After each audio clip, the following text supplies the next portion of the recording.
Bien, vamos a empezar a relacionar los temas en social, porque lo que interesa es la relación de temas. En todas mis materias, lo que más interesa es la relación de los temas. Todos los temas son importantes, y en cada uno de los libros que ustedes puedan estudiar de psicología social, verán que los temas son casi siempre los mismos, porque son temas investigados especialmente en Estados Unidos. Algunos temas son de investigación europea, pero la mayoría son de investigaciones en Estados Unidos. Eso no quiere decir que no hayan investigaciones en América Latina. Hay muchos buenos investigadores latinos que han hecho investigaciones interesantes, pero casi siempre sobre el marco de esta psicología social ya un poco tradicional que conocemos. Eh, los que estén conmigo en Social 2 verán otros temas.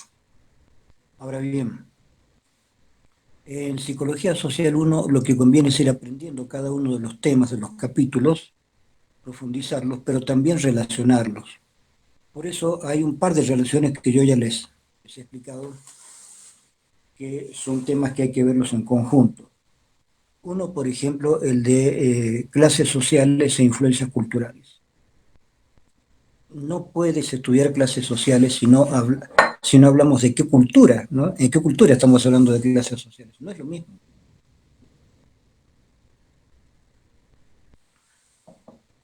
Aunque hablemos de clase alta, media y baja, o clase alta, clase trabajadora, clase media y clase baja, o clase alta, clase media, clase trabajadora.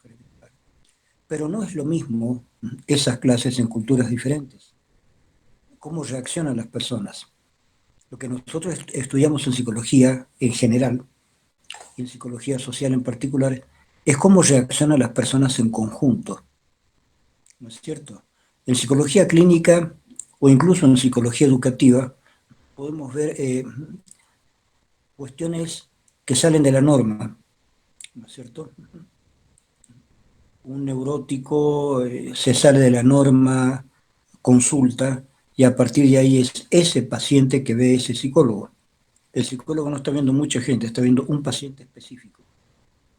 A veces en educativa también pasa eso, un pequeño grupo o un chico que tiene problemas para acoplarse al estudio. Eh, y también en la psicología educativa hay estudios que van combinados con la pedagogía para ver qué métodos son buenos y cuáles no. Hay métodos que no dan resultados para que los chicos aprendan más, que aprendan mejor.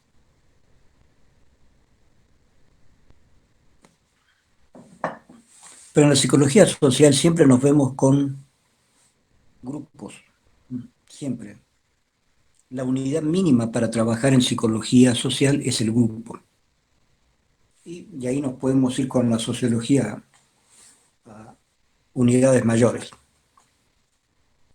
Ahora, cuando nosotros actuamos en grupo, actuamos de manera muy diferente a cuando actuamos de manera solitaria, individual.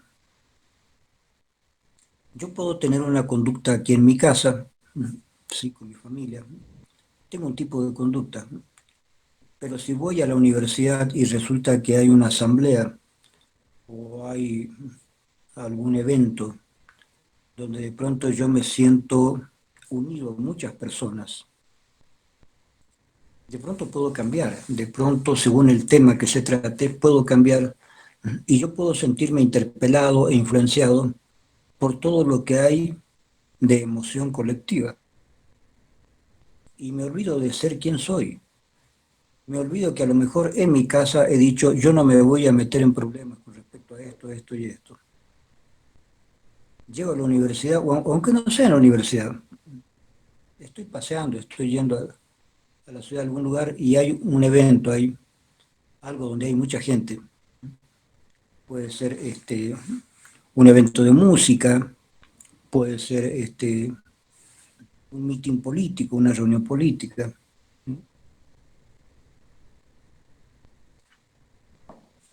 Y si yo me entero de lo que ocurre,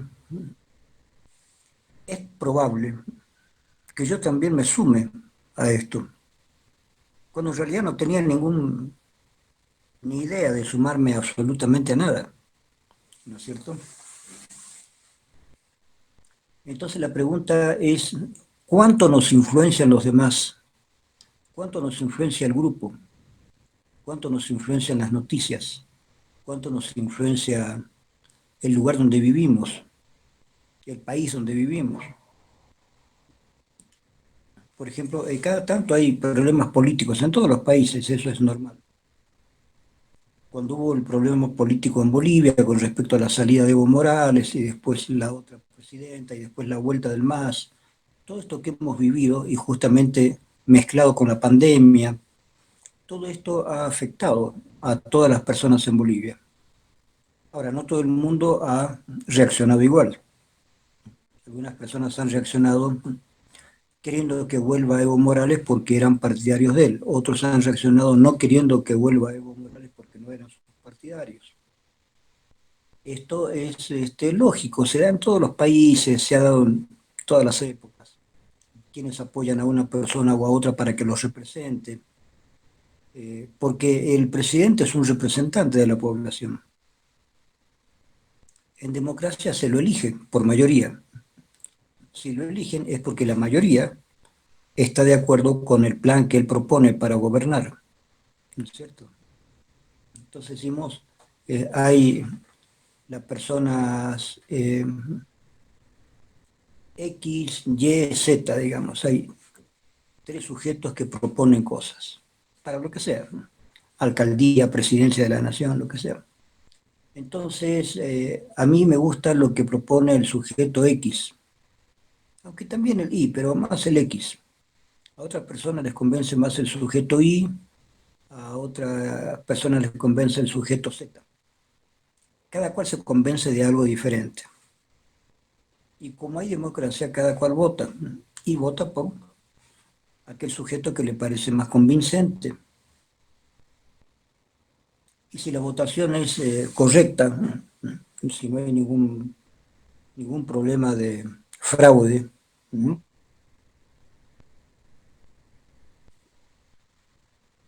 En muchos países, en muchas épocas, se ha denunciado fraude en las elecciones. Esto no es de ahora, viene de hace muchísimos años. Es más, hace muchos años atrás, finales del siglo XIX, principios del siglo XX, el fraude era muy común en las elecciones. Según el partido ganador, el que tenía más fuerza política. Este, la persona entraba, eso era muy común en la Argentina, en las primeras épocas de elecciones, entraba para votar y habían dos tipos con revólveres ahí y le decían, vos ya votaste, ponían el voto ahí, firma acá, pone el dedo y sales. Uh, es decir, que la persona era obligada a votar sin que supiera por quién, ¿no es cierto? Habían dos tipos armados ahí, en el lugar de la votación, le decían, vos ya votaste, andate. Y la persona se tenía que ir, no votaba, la obligaban a votar. Es decir, los mismos tipos con revólveres ponían el voto del tipo que les daba la gana a ellos.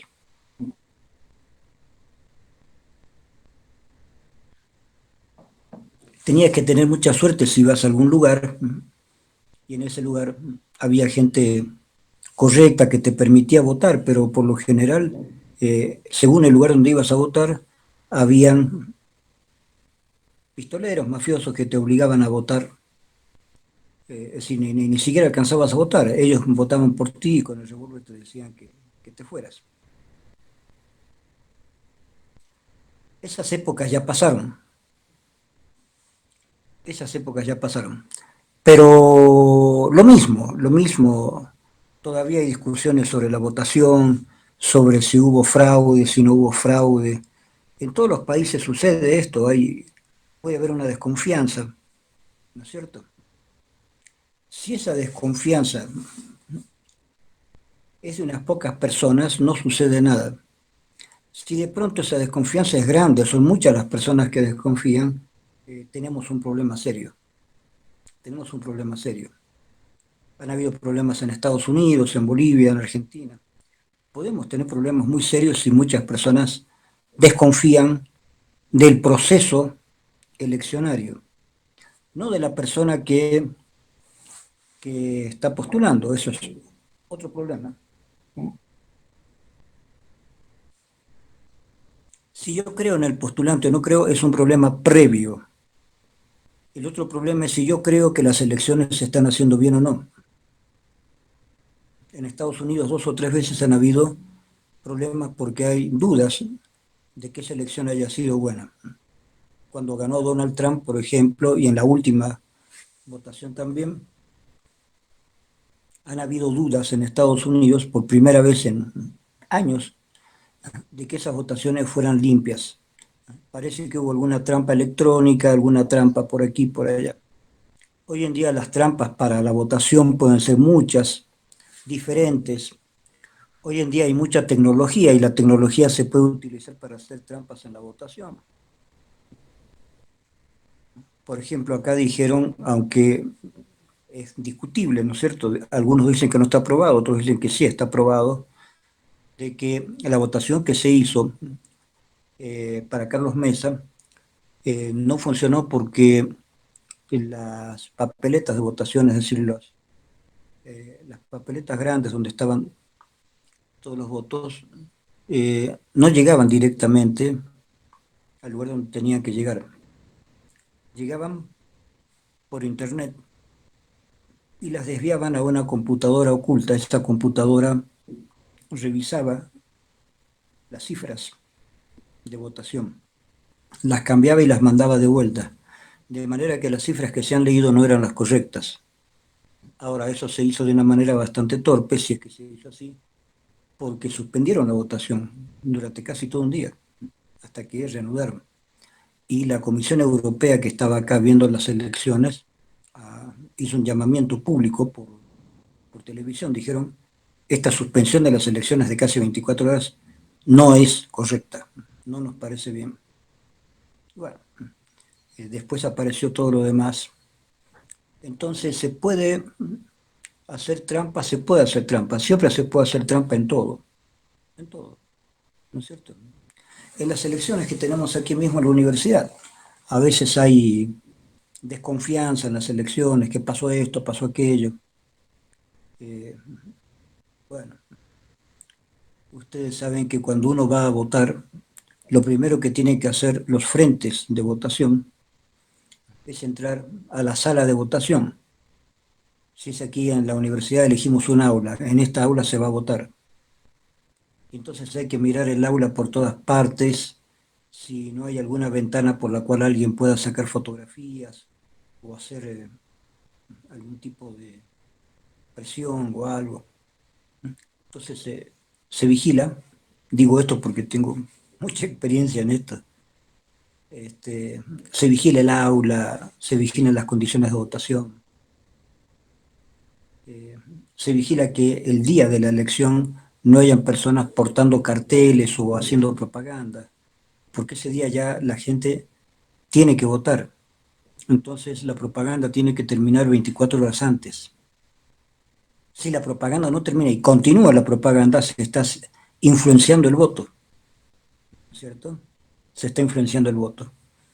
Así que se prohíbe cualquier influencia del voto el día mismo de la votación. Entonces hay reglas que se siguen, no se siguen. Ahora, todos acatamos las reglas. ¿Por qué? Porque son reglas obligatorias. ¿Por qué son obligatorias? Porque estamos en una institución. ¿Qué es una institución?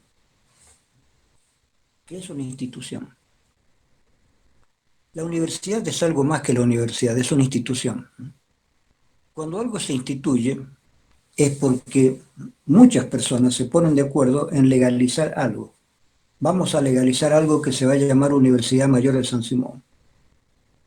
Y a partir de esta ley habrá siempre elecciones para rector, habrá esto, habrá esto, habrá esto, habrá esto. Se ponen leyes originales a partir de las cuales puede suceder todo. Cada tanto se podrá modificar algo, pero no mucho. ¿Qué hace que esa institución perdure?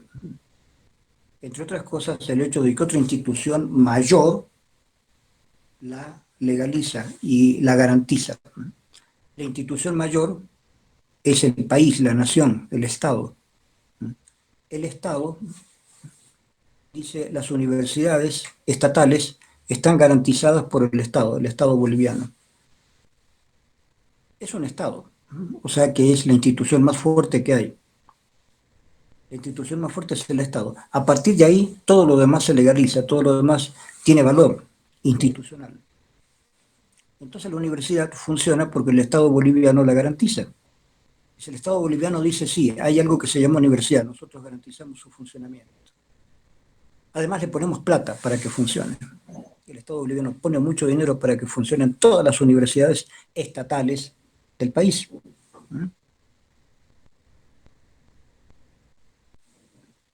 Lo más gracioso es la autonomía universitaria. Digo, es importante, yo he defendido la autonomía siempre. Pero es gracioso en este sentido, chicos. El Estado paga la universidad.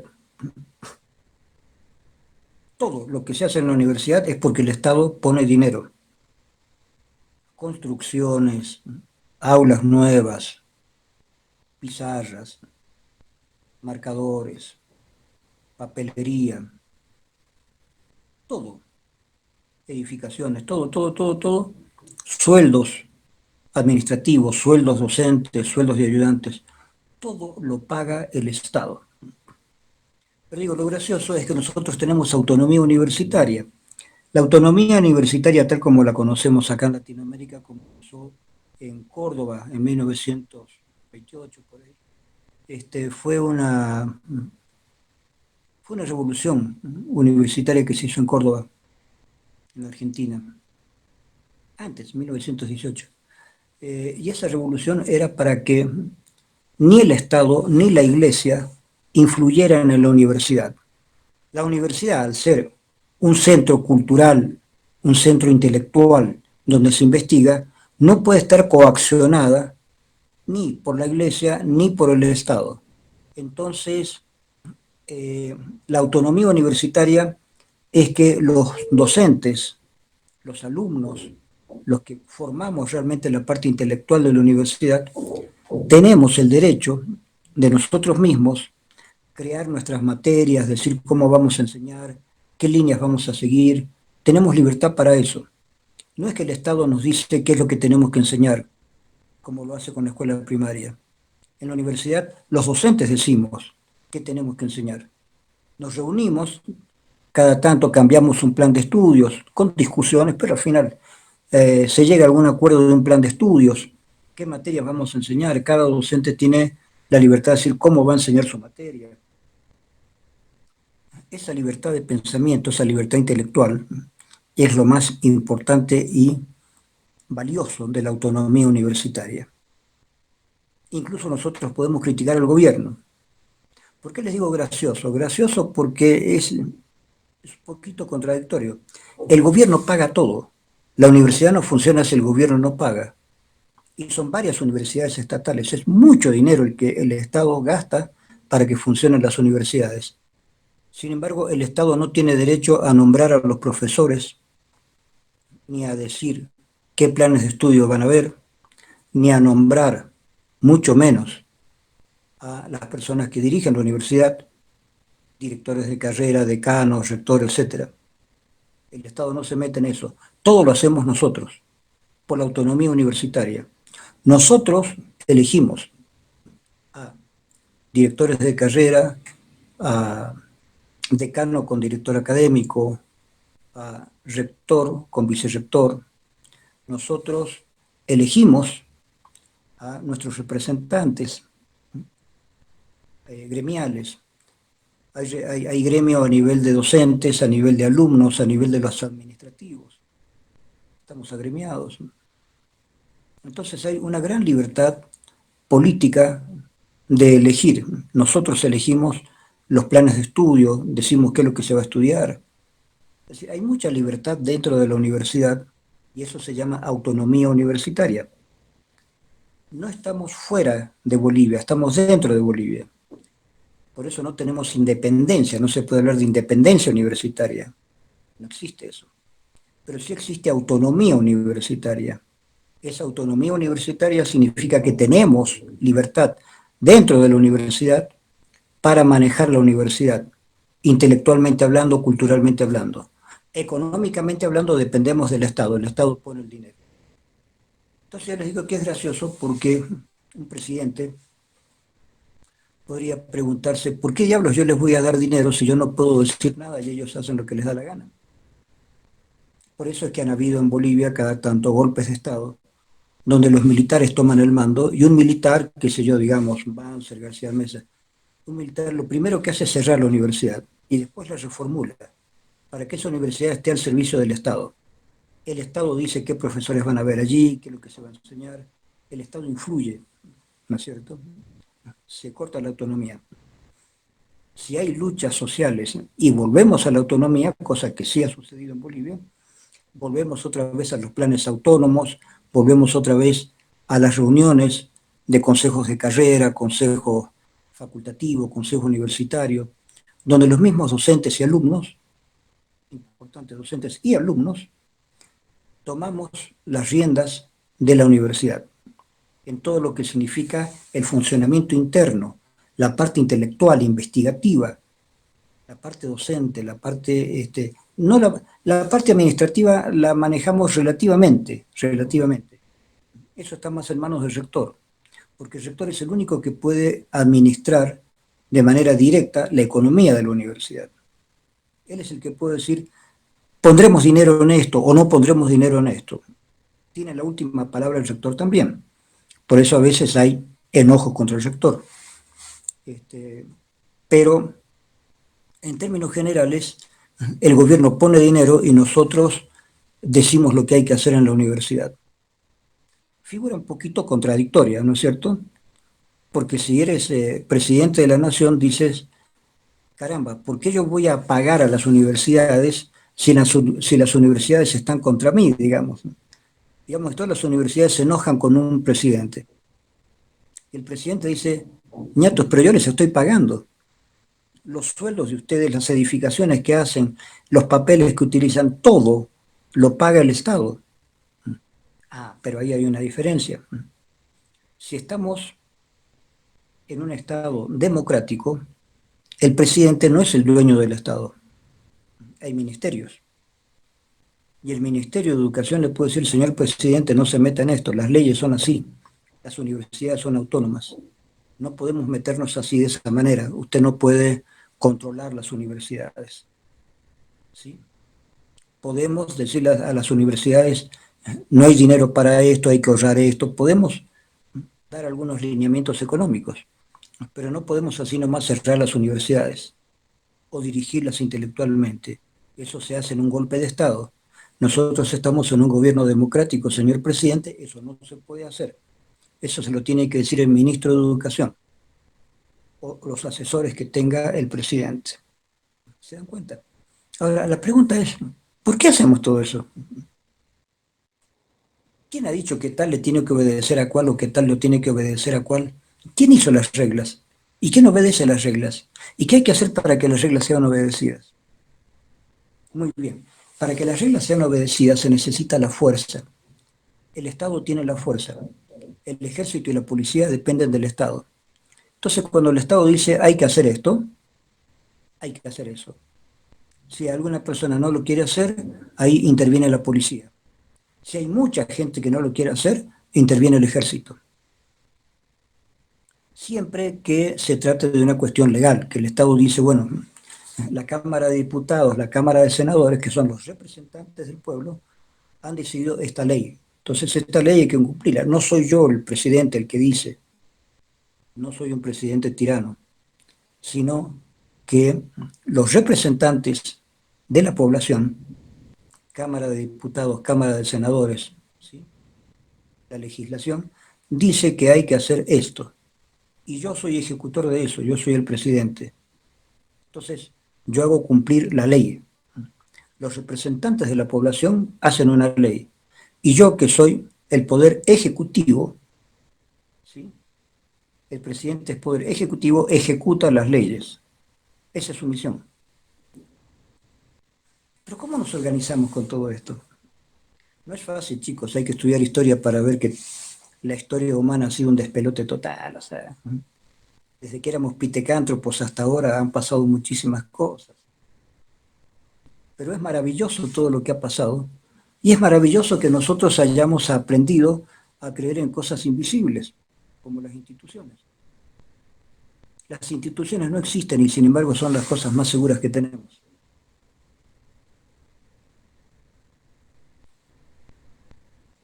No existe la universidad.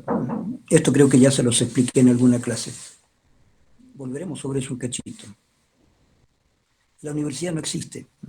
El Estado no existe. Nada existe. Solamente existen objetos y personas. Es lo único que existe realmente. Lo demás son convenciones. ¿Sí? Convenciones. Es convencional. Pero esas convenciones, cuando hay una fuerza de ley, hay que respetarlas. Entonces, por ejemplo, propiedad privada es una convención. Rousseau, cuando hizo el librito del contrato social, estaba defendiendo la propiedad privada también, ojo, no era solamente la libertad, la igualdad, así que produjo la Revolución Francesa. La Revolución Francesa la produjeron los burgueses, la burguesía, lo que era la clase media de entonces, contra el rey, contra los nobles, que eran unos vagos, pelotudos que no hacían nada, que ni siquiera manejaban bien el país. ¿Sí? Francia estaba en una crisis económica terrible y el rey no sabía qué hacer porque era un inútil. La reina menos, no solamente era inútil, sino que se acostaba con todos los hombres del reino, entonces nadie la quería. Entonces fue una crisis muy grave la que llevó a la Revolución Francesa. Pero ahí fue lo que podríamos llamar la clase media de entonces, que era la burguesía la que tomó el mando. Y desde entonces hasta el día de hoy, la burguesía es la que toma el mando. Salvo en países donde haya triunfado alguna revolución socialista, como hubo en Rusia, que ahora ya no hay, o en China o en Cuba, donde los revolucionarios asumen que el pueblo, la parte popular, ¿no es cierto?, lo que era la clase baja, la clase obrera, es la que toma el mando del país. Ya no la clase alta ni la clase media, es la clase baja, la clase obrera, la que sube al poder. ¿No? Los revolucionarios le dan el poder a la clase que era clase baja, ¿no? Y a partir de ahí se suprimen las clases sociales. En un Estado revolucionario no hay clases sociales. Todos tienen los mismos derechos y obligaciones. Eh, Eso es una revolución social. En la práctica es bastante complicado esto.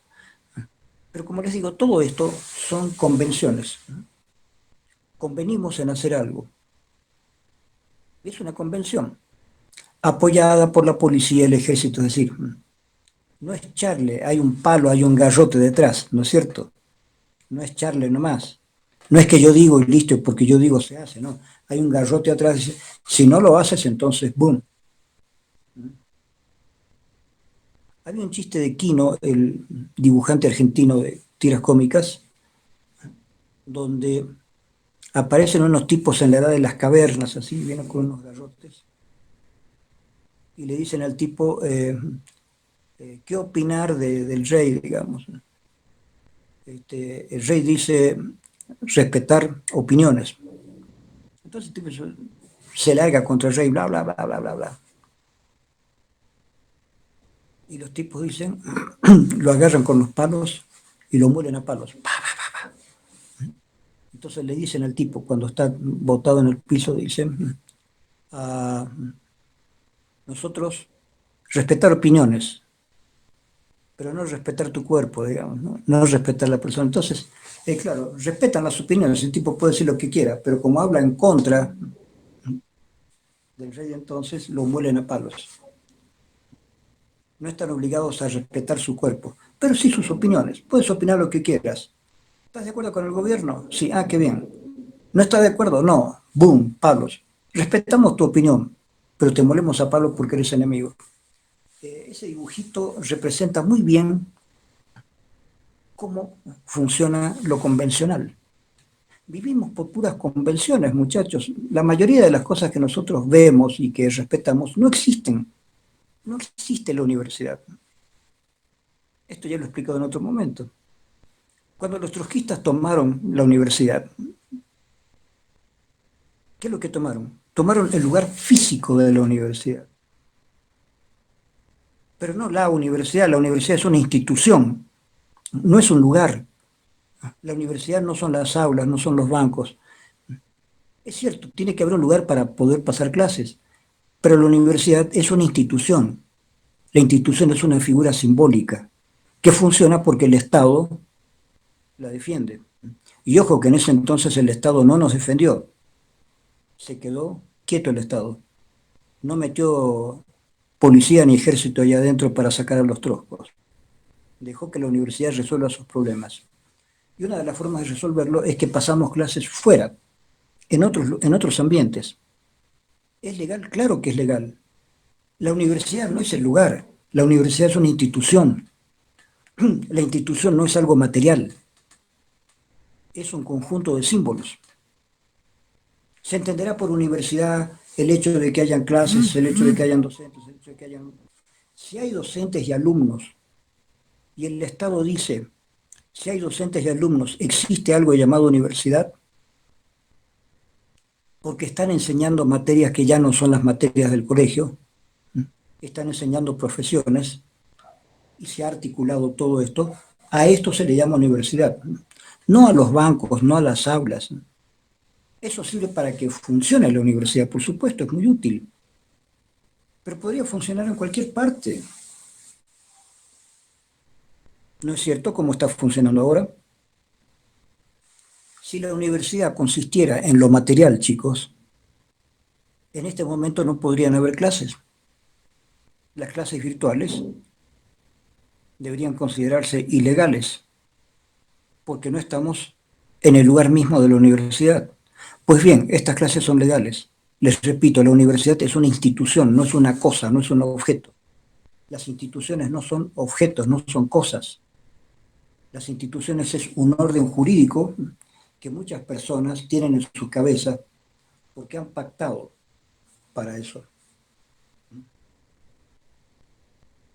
Las instituciones ni siquiera son las personas. Puede haber un rector, otro rector, otro rector, otro rector. Pueden haber profesores, otros profesores, otros profesores, otros profesores, alumnos, otros alumnos, otros alumnos, otros alumnos, obreros, otros obreros, otros obreros, a lo largo de años. Y la universidad sigue. Si la universidad constituyera los profesores y los alumnos, en algún momento podría haber una hecatombe, porque por ahí se jubilan o se mueren la mayoría de los que manejan la universidad. ¿Se terminaría? No, se contratan otras personas. No somos importantes las personas.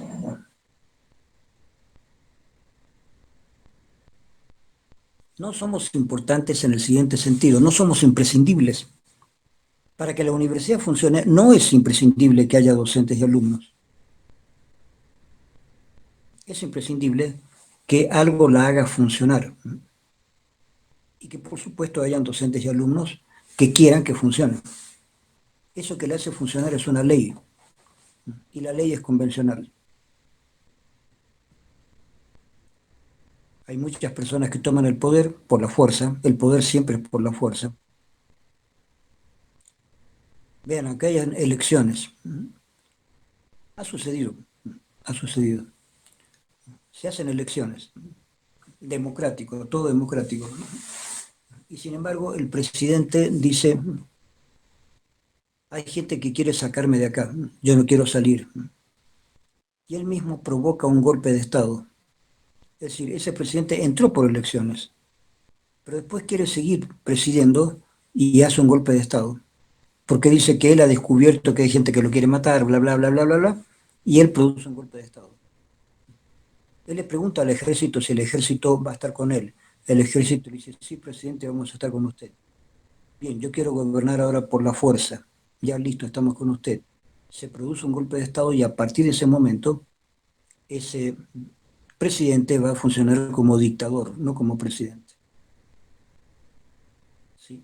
En un verdadero golpe de Estado, el dictador anula, anula todas las posibilidades legales. Ya no hay Cámara de Diputados, no hay Cámara de Senadores, no hay representantes del pueblo. Él, presidente, él solo, hace las leyes y las hace cumplir. Volvemos a la Edad Media donde había el rey absoluto que él hacía todo. Entonces esas cosas todavía pueden suceder. Sucedió con Hitler, sucedió con Mao Zedong, sucedió con Stalin, sucedió con muchos grandes tipos en el sentido del poder que tuvieron, mucho poder. Por eso Winston Churchill, el que fue primer ministro de Inglaterra, que ayudó en la Segunda Guerra Mundial a defender Inglaterra, él dijo, la democracia no es el mejor método de gobierno que tenemos, pero es el mejor que podríamos tener, porque es el único que funciona. Claro, funciona en el sentido en que garantiza relativamente leyes para todos. Por eso un presidente no puede estar demasiado tiempo como presidente. Un presidente puede tener una buena gestión, pero puede tener una mala gestión. Entonces un presidente puede estar una temporada, digamos 4 años o 5 años según la ley de su país. Después puede estar otros 5 años. Y después se tiene que ir. La alternancia en el poder es importantísima en la democracia. Porque de pronto ese presidente está haciendo cosas que no están bien. Y hay mucha gente que le dice, bueno, salga, queremos que entre otro tipo que haga las cosas de otra manera. Y si este presidente no quiere salir, a la larga puede provocar un golpe de Estado. Ha sucedido muchas veces. Banzer estuvo 7 años, él pensaba estar más. Él pensaba estar 20 años. ¿No? Él prometió que iba a estar 20 años. No estuvo tanto. Pero después volvió, que esto es lo más raro, rarísimo, rarísimo. Cuando se terminaron, él mismo hizo terminar su propio golpe de Estado, él mismo llamó elecciones. Y después cuando hubieron elecciones, ya muy pasada la época, Banzer ya viejo, se presentó a elecciones y ganó y fue presidente democrático. Aquí en Bolivia pasa todo. Bolivia es un país mágico porque aquí puede pasar cualquier cosa. En general, en Latinoamérica somos bastante desordenados con respecto a todo. Y esto es un problema. No tenemos valores institucionales bien firmes. Nos cuesta a los latinoamericanos respetar la ley, tener valores institucionales.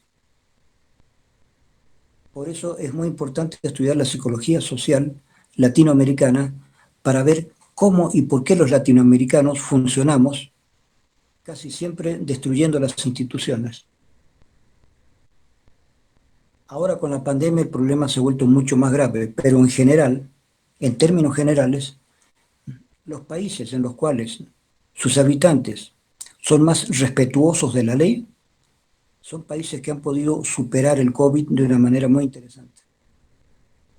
Los países en los cuales sus habitantes no respetan la ley son los países que tienen más muertos, más contagiados. Argentina, por ejemplo, podríamos suponer que la Argentina, con todos los años que tiene de democracia, es un país ya acostumbrado a la democracia, la gente respeta las leyes, respeta lo que dice el presidente, bla, bla, bla. Mentira, no respetan nada. En la Argentina hacen lo que les da la gana. Y por eso dentro de Latinoamérica es uno de los países donde hay más muertos, más contagiados, más problemas. Entonces cuando me dicen, no, la Argentina es un país más civilizado, no, señor, yo soy argentino y sé que le falta mucho a la Argentina para ser un país verdaderamente civilizado. ¿De qué hablamos de un país civilizado? Es un país que crea instituciones positivas para todos y respeta esas mismas instituciones que ha creado. Si se reúnen muchas personas y dicen, vamos a hacer una institución, hay muchas instituciones que funcionan así acá en Bolivia. Esta institución se va a dedicar a dar apoyo a los niños huérfanos y vamos a trabajar con otras instituciones. Vamos a buscar dinero así, vamos a traer dinero acá, bla, bla, bla. Se hace toda una estructura y se crea la institución. La institución va a tener un nombre, digamos, ayudar, ya listo, la institución ayudar. Y las personas que pertenezcan a esta institución, cada tanto tienen que poner dinero para que la institución funcione. y se anota todo esto. Y esa institución se inscribe en la legalidad boliviana. Tiene que haber una ley donde dice, esta institución funciona así. Sus miembros dicen que van a hacer esto y esto y esto y esto. Y se comprometen a no hacer ni esto, ni esto, ni esto, ni esto. Van a funcionar como una institución así, es decir, van a tener un marco legal. La ley va a amparar. ¿Qué significa la ley? La ley significa lo que en un país el acuerdo general envía a la Cámara de Representantes, Cámara de Diputados y Senadores. Ellos hacen las leyes y el Poder Ejecutivo, que es el presidente, se encarga de hacer cumplir la ley. Y el Poder Judicial, que es donde están los jueces que arman todos los procesos, son los que se encargan de castigar si alguien no cumple la ley. Ahí vienen los procesos, los juicios, ahí están los abogados trabajando, en lo que es el Poder Judicial, ¿cierto? Eh, Así funciona la democracia. Entonces hay toda una estructura bastante compleja, pero la hemos creado nosotros, los seres humanos.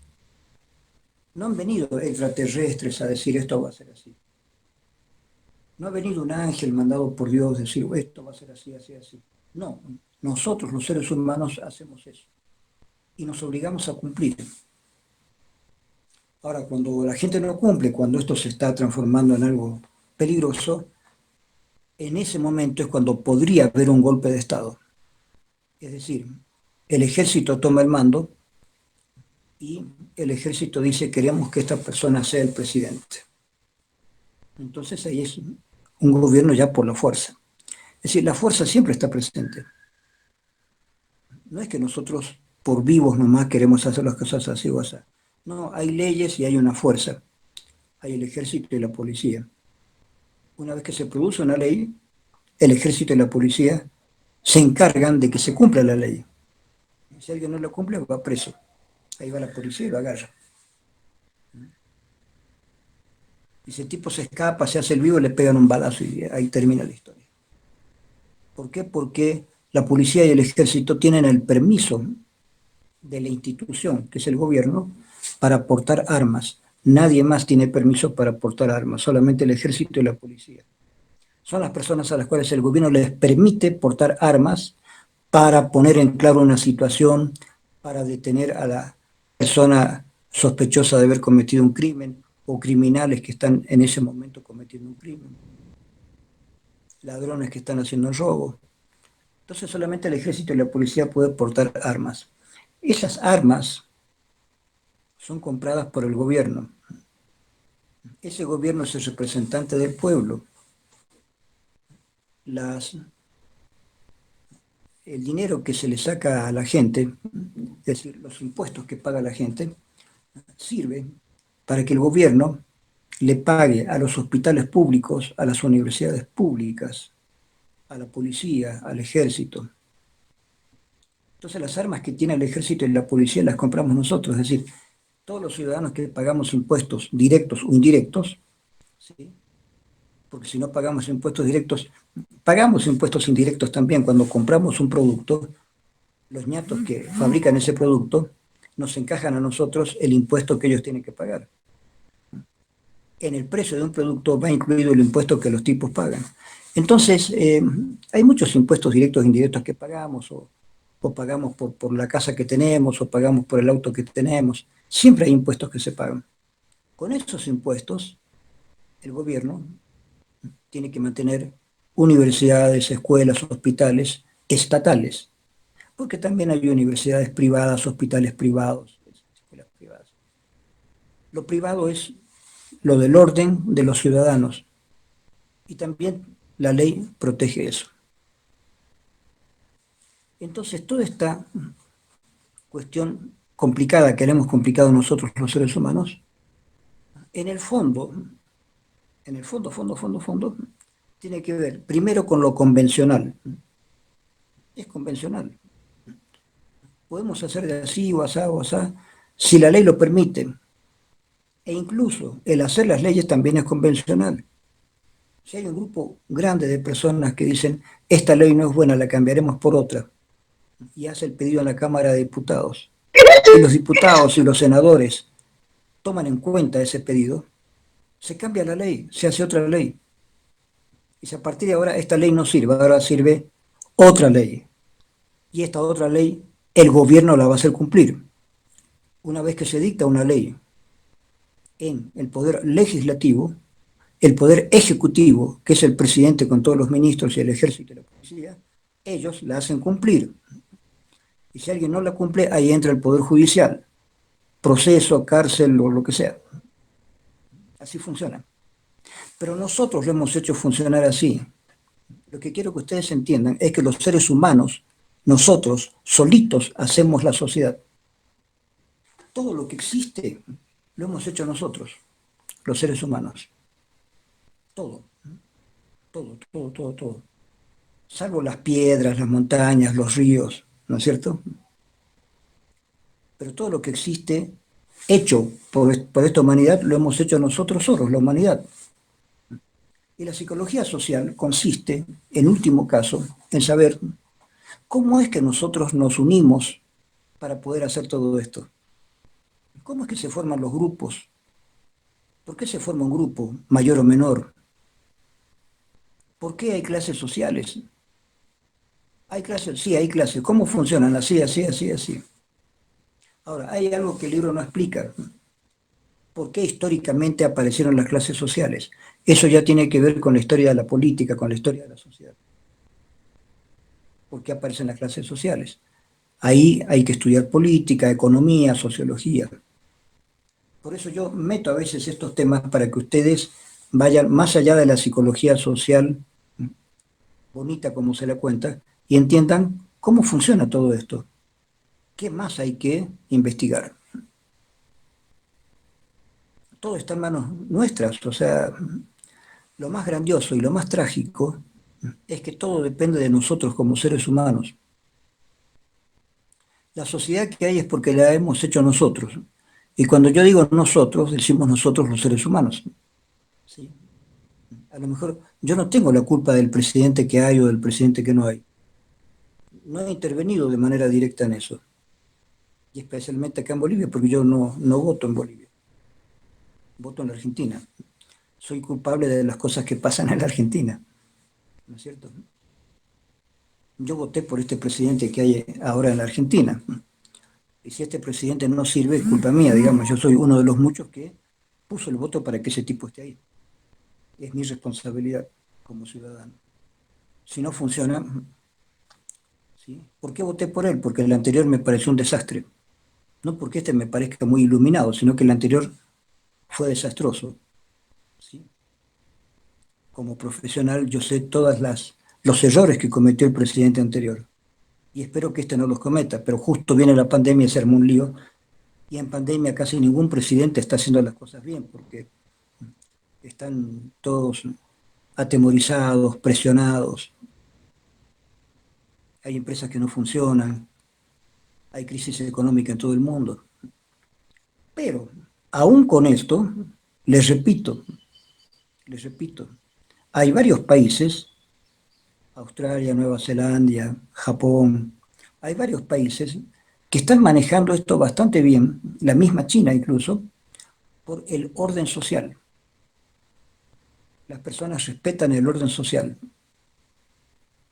No es necesario que le digan la policía te va a dar un palo, no, ellos respetan el orden social, no llegan a ese punto en que tenga que salir la policía a darles palo, no llegan.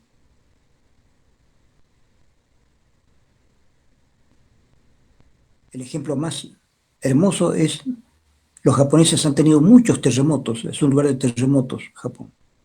Y después de un desastre, vienen brigadas para darle comida a las personas que se han quedado sin vivienda. Hay filas de comida. Y los japoneses respetan la fila para tener comida o para tener algo. En Latinoamérica se pelean todos. Los más grandotes les pegan a los más chicos para ir a buscar comida o ir a buscar algo. Somos un caos los latinoamericanos. No aprendemos a organizarnos. Y eso hay que estudiarlo. Los psicólogos sociales tenemos que decir por qué en Latinoamérica hay tanto desorden y por qué en otros países no. Nos falta tradición. Los japoneses tienen una tradición de orden mucho mejor que la nuestra. La cultura japonesa es muy interesante. Nosotros no hemos creado una cultura de orden. No hemos creado ni siquiera una cultura de respeto a la ley. Por eso en Latinoamérica no ha habido tantos golpes de Estado. Ahora, ustedes me dirán, bueno, nosotros como Latinoamérica estamos presionados por Estados Unidos, que es un imperio económico. Y Estados Unidos ha influenciado para que Latinoamérica sea siempre pobre. Y esa pobreza ha creado siempre una sociedad violenta, una sociedad desordenada. Es cierto, es una manera de ver. Pero aún así, Japón fue casi destruido en la Segunda Guerra Mundial. Les metieron 2 bombas atómicas, cosa que ningún país ha sufrido. Pero dejaron de rebelarse, se reorganizaron otra vez y son el gran país que son hoy. No estuvieron peleando contra Estados Unidos, no estuvieron peleando entre ellos, se organizaron, salieron adelante y son un gran país. La pregunta es, ¿cuándo nosotros los latinoamericanos dejaríamos de discutir entre nosotros y tener la noción de que no importa el presidente que haya, nos organizamos, le exigimos al presidente que haga las cosas bien y entre todos sacamos adelante el país? Eso hacen los japoneses, eso hacen en Australia, en Nueva Zelanda, en Canadá. Hay muchos países bien organizados. La misma China. Mao Zedong cometió errores terribles en China. Ahora hay otro gobierno. Este gobierno es a medias comunista, a medias capitalista. Y lo han decidido ellos y funciona. Funciona. Y en este momento, en el lugar donde comenzó el coronavirus, en la China, en este momento la gente ni siquiera usa barbijo. Se han hecho festivales, está todo bien, o sea, los chinos son demostrativos, le demuestran al mundo que ellos, en la mayor parte de la China, y son millones y millones y millones de chinos, están bien. Eso tenemos que estudiar en psicología social. ¿Por qué hay sociedades capaces de organizarse mejor que otras? Por eso yo les digo, hay que estudiar algunos temas unidos, ¿sí? Clases sociales, influencias culturales. ¿Qué influencias culturales tenemos nosotros en Bolivia? ¿Y cómo funcionan las clases sociales? Grupos y líderes. ¿Sí? Podrían haber grupos sin líderes, existen, pero no existe un líder sin grupo porque no es líder de nada. Por lo tanto, estudiar líderes y grupos al mismo tiempo. ¿Cómo funcionan los líderes? ¿Cómo funcionan los grupos? Evidentemente pueden haber grupos sin líderes, como es esto. Evidentemente hay líderes diferentes, líderes autoritarios, democráticos, laissez-faire. ¿Cómo funcionan esos líderes? ¿Hasta cuándo funciona un líder autoritario? No para siempre, no para siempre. El líder autoritario tarde o temprano se ve enfrentado a enemigos. Todo líder autoritario termina teniendo enemigos. Eso es clásico. Y un líder laissez-faire también, un líder demasiado débil, también termina teniendo enemigos. ¿Qué sería lo mejor? Aparentemente, un líder democrático que sepa ser fuerte en los momentos en que tiene que ser fuerte y que también afloje un poco en los momentos donde hay que aflojar el mando, es decir, donde no se puede ser permanentemente restrictivo, digamos, ¿no? De vez en cuando hay que ser un poco permisivo. Entonces, un líder que además de ser un líder natural, es decir, que tiene condiciones naturales para ser líder, un líder que aprende a tener equilibrio como líder, de no ser permanentemente agresivo, de no ser permanentemente autoritario, como diríamos nosotros en un lenguaje popular, un líder que sabe que no puede ser mandón permanentemente, puede estar mandando todo. Ese líder tiene probabilidades de ser líder durante más tiempo. Ahora, esto es psicología social. Para entender por qué a veces un buen líder lo mismo no funciona, hay que entender otra materia que se llama política. ¿Sí? Todo lo que estamos diciendo en psicología social tiene que ver con la política, tiene que ver con el derecho, tiene que ver con la sociología y por supuesto tiene que ver con la economía. Si la economía no funciona en un país, tenemos un país con problemas. Hay revueltas, queremos que baje este tipo, no está llevando bien la economía del país. Es lo que pasó con Macri, presidente argentino que hubo antes, que él quería defender bien la democracia, pero defendió la democracia liberal, hizo determinado tipo de apuestas económicas que no resultaron, hizo barbaridades, dejó mucha gente pobre y bueno, perdió las elecciones para seguir siendo presidente. Entonces la economía, por ejemplo, es una cuestión importantísima para ver por qué suceden las cosas que suceden. Pero mientras tanto, en psicología social estudiamos cómo se forman los grupos y qué vida tienen los grupos. Porque la unidad mínima es el grupo. Un partido político es un grupo amplio, pero nos conviene estudiar también los grupos chicos, el grupo familiar, el grupo de amigos, el grupo de compañeros de estudio. Porque ahí en el grupo chico nosotros vemos cómo son las relaciones humanas en el nivel más pequeño, ¿sí? Como si, por decir así, como si miráramos con microscopio cómo funciona la sociedad. El grupo pequeño es lo que me permite una mirada al microscopio de cómo funciona la sociedad grande. Si en un grupo pequeño de 7, 10 personas hay problemas, estudiemos esos problemas y cómo se resuelven.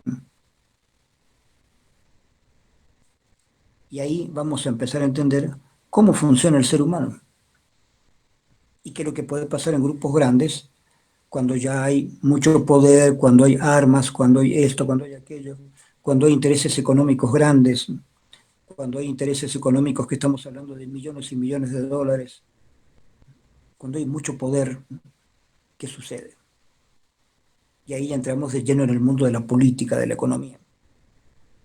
Pero mientras tanto, en psicología social tenemos que estudiar como si estudiáramos células en lugar de estudiar todo el cuerpo.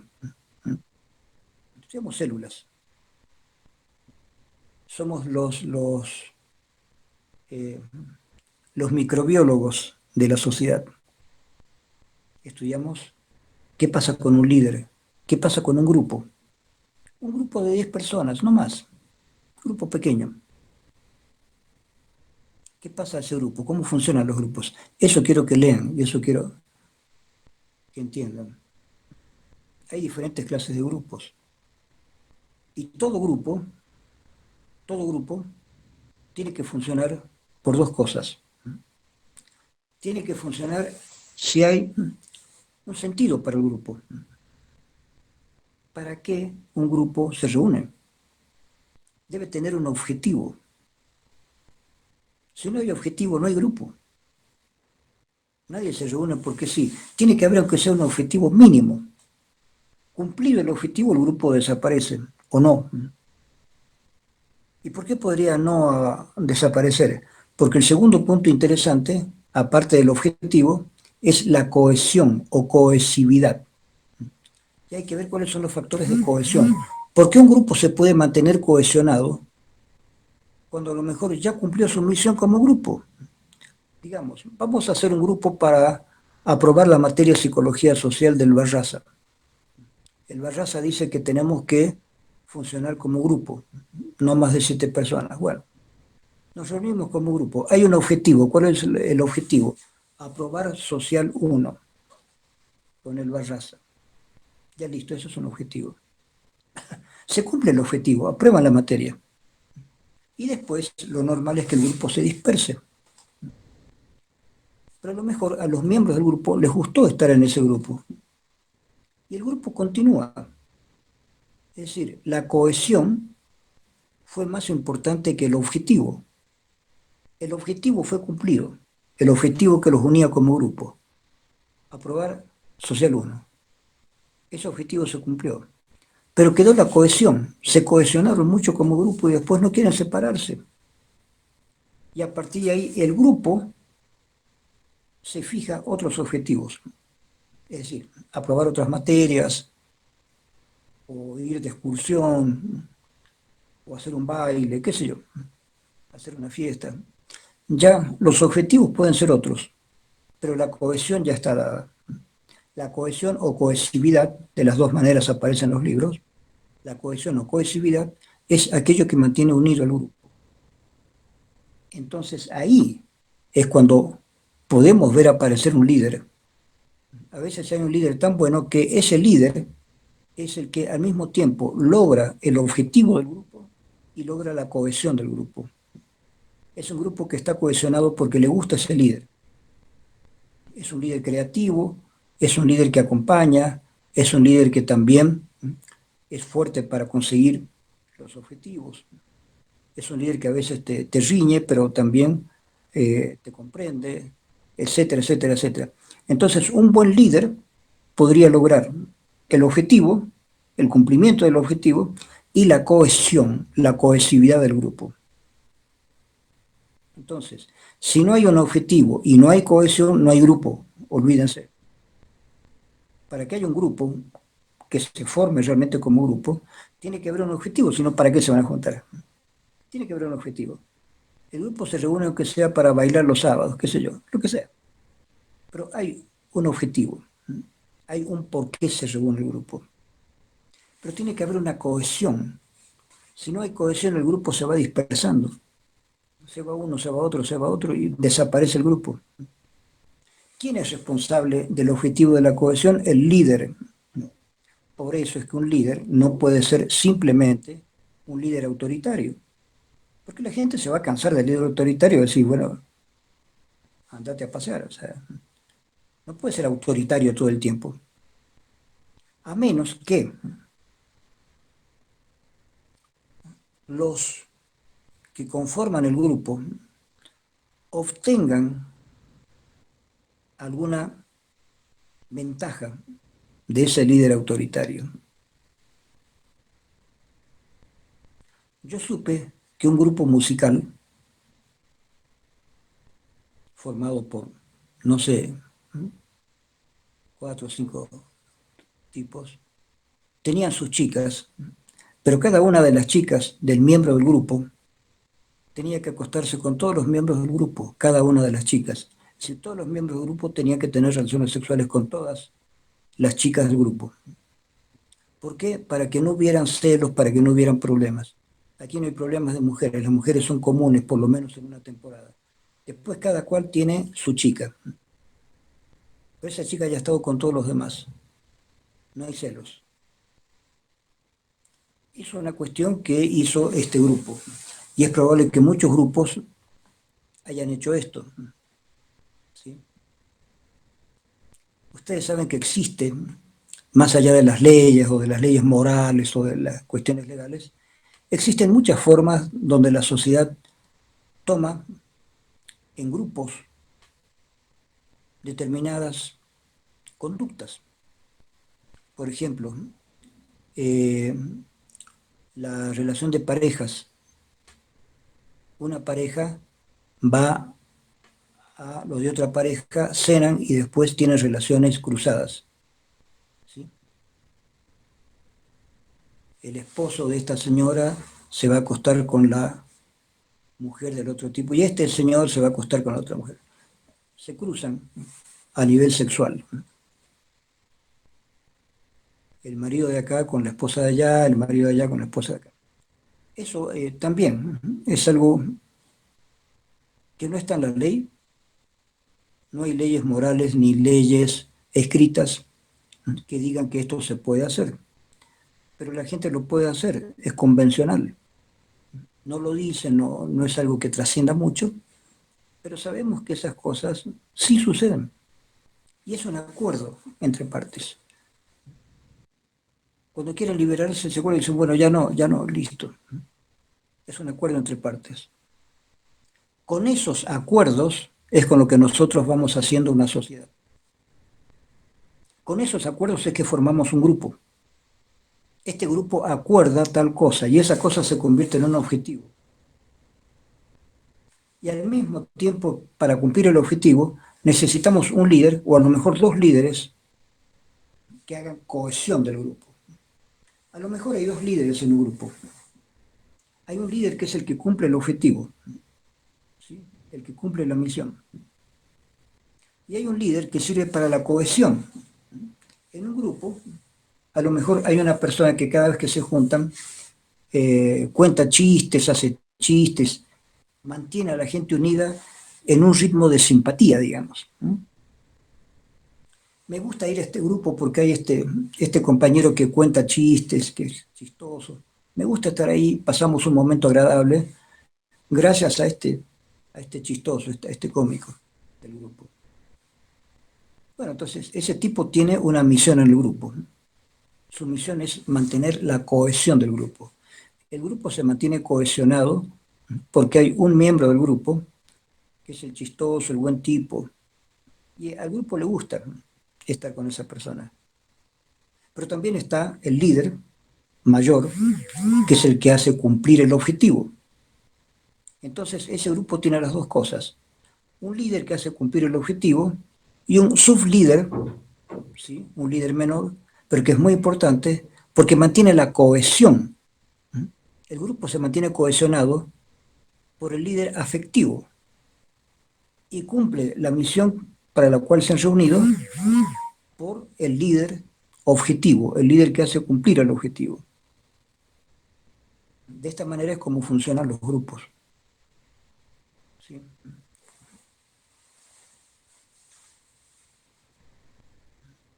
En la sociedad grande que vivimos, en un país, hay líderes que tienen funciones mayores, como un presidente, un gobernador, eh, y ahí también ese líder tiene que cumplir el objetivo. Y lo que tiene que saber ya en grupos muy grandes, un líder que va a cumplir un objetivo, es que es posible que hayan personas que no estén de acuerdo con eso. Entonces ahí es muy importante los grupos grandes, solidarios, que ayudan al líder mayor. Por ejemplo, un gobernador no puede estar solo. Tiene que haber algún esquema legal que lo apoye. En la Argentina, así como está el presidente y está el Congreso, en cada una de las provincias, ¿sí? Allá el país se divide en provincias, no como aquí en departamentos. Acá hay departamentos dentro de los cuales hay provincias, en la Argentina es al revés. El país se divide en provincias dentro de las cuales hay departamentos. Entonces las provincias argentinas, ¿sí? La Argentina es una república, ¿sí? República federal. Federal quiere decir que cada provincia tiene autonomía. Es decir, una provincia podría no cumplir totalmente todo lo que dice el Estado. Puede decir, cumplimos esto, pero esto no, porque estas son cosas de la provincia que las manejamos nosotros. Entonces, un gobernador de una provincia argentina, como las provincias tienen autonomía, tiene más poder del que se supone.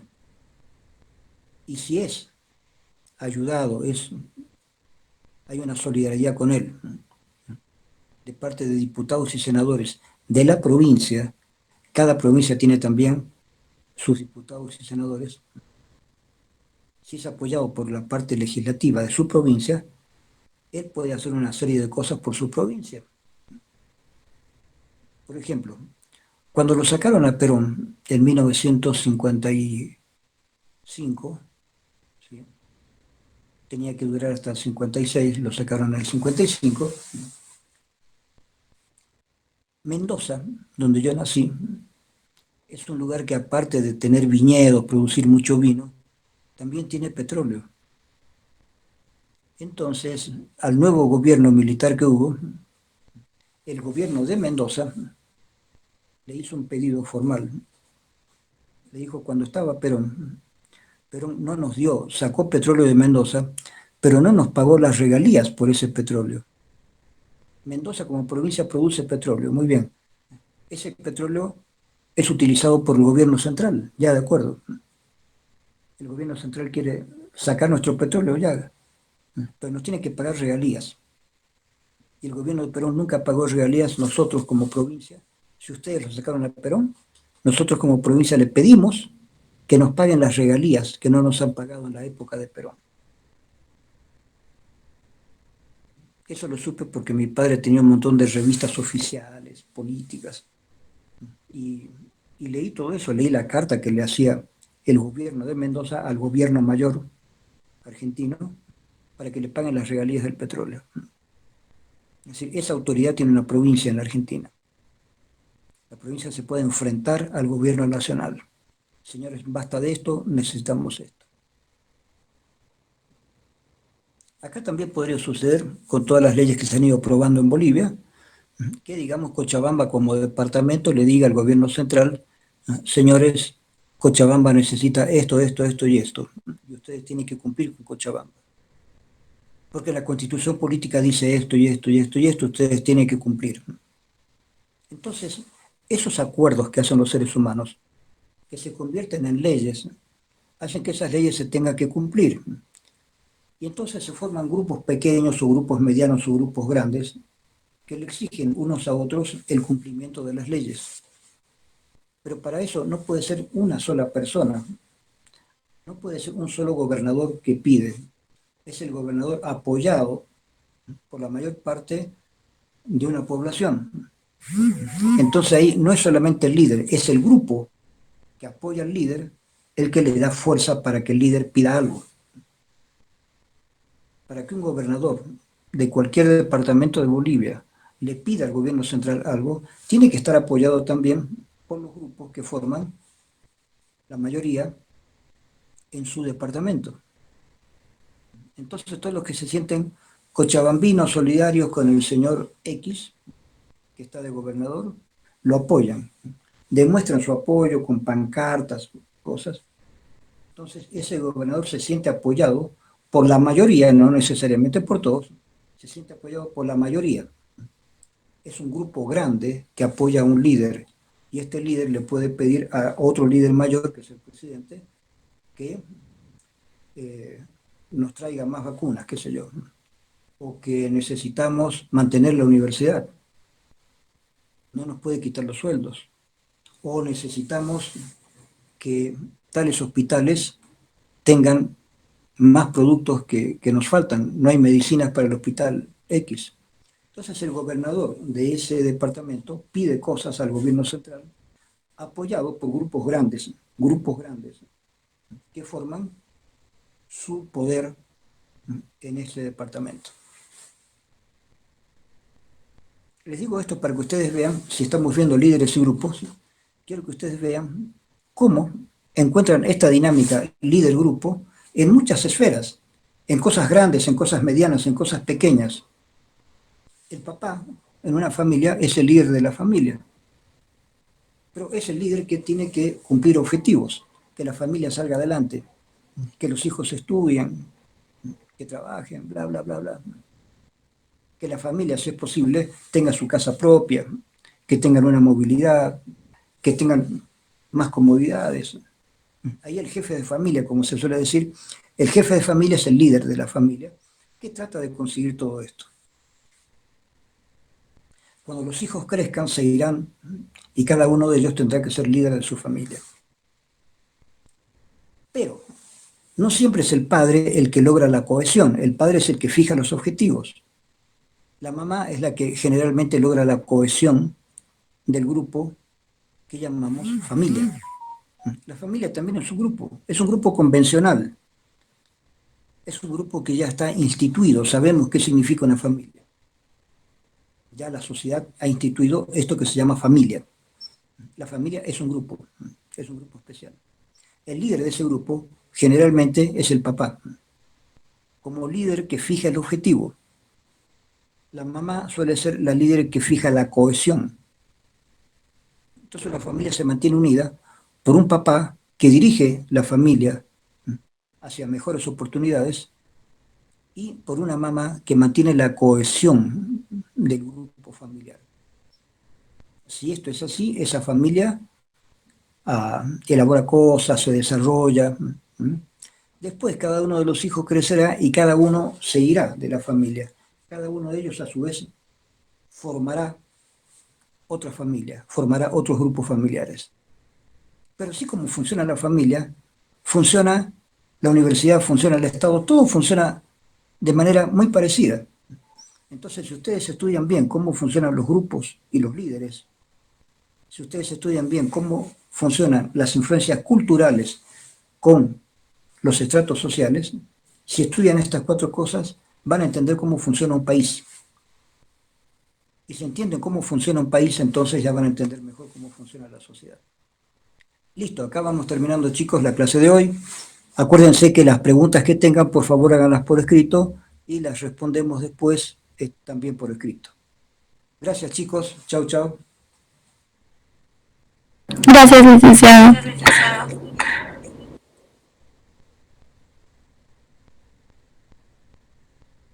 Hasta luego.